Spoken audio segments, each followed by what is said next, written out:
തുണിയാ നക്കാരും ഉണ്ടിട്ടാ. ഞാൻ ഇപ്പൊ big boss ഹൗസിനെ അയ്യാ നിങ്ങൾക്ക് എന്താ അവിടെ ക്യാമറയും പിടിച്ച് നിക്കണേ?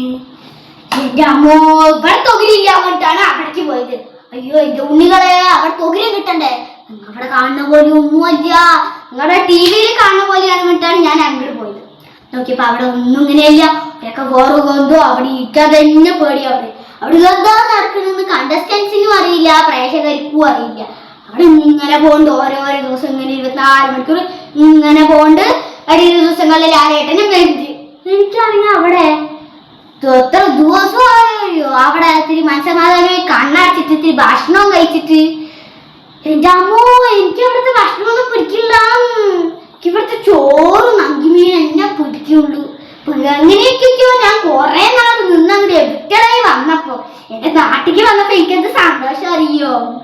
ഇനി എന്റെ വീട്ടിൽ പോയിട്ട് ഇത്തിരി ഭക്ഷണം കഴിക്കണം നല്ലത്. പിന്നെ എന്റെ നാട്ടുകാരുടെ അടുത്ത് ഇത്തിരി ഒന്ന് ക്യാമറ ഇല്ലാണ്ട് ഇത്തിരി മര്യാദയ്ക്കൊന്ന് സംസാരിക്കണം.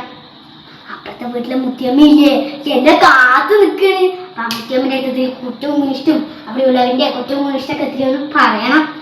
അവിടെ ഇത്തിരി മനസ്സൊക്കെ ഒന്ന് സന്തോഷമാവുക. അതെ, പിന്നെ എനിക്കൊരു കാര്യം പറയാണ്ട് നിങ്ങളോട്. ഇനിയിപ്പോ നമ്മൾ അടുത്ത സീസണിൽ പോലെ അടുത്ത സീസണിൽ പോണ ആരെങ്കിലും നിങ്ങൾക്ക് അറിയൂ? അറിയാണെങ്കിൽ എന്നെ ഒന്ന് വന്ന് കാണാൻ പറയട്ടാ. വേറെ ഒന്നുമല്ല, ഒന്ന് ഓൾ ദ ബെസ്റ്റ് പറയാനാണ്. പറഞ്ഞില്ലെങ്കിലേ വലിയ കാര്യമുള്ളൂ. അവിടെ ഇത്രയും 100 ദിവസമൊക്കെ ചിലപ്പോൾ അവർ നിൽക്കുവേ, പറയാൻ പറ്റില്ല. ഒന്ന് ഓൾ ദ ബെസ്റ്റ് പറയാൻ. അപ്പൊ ശരിട്ടാ.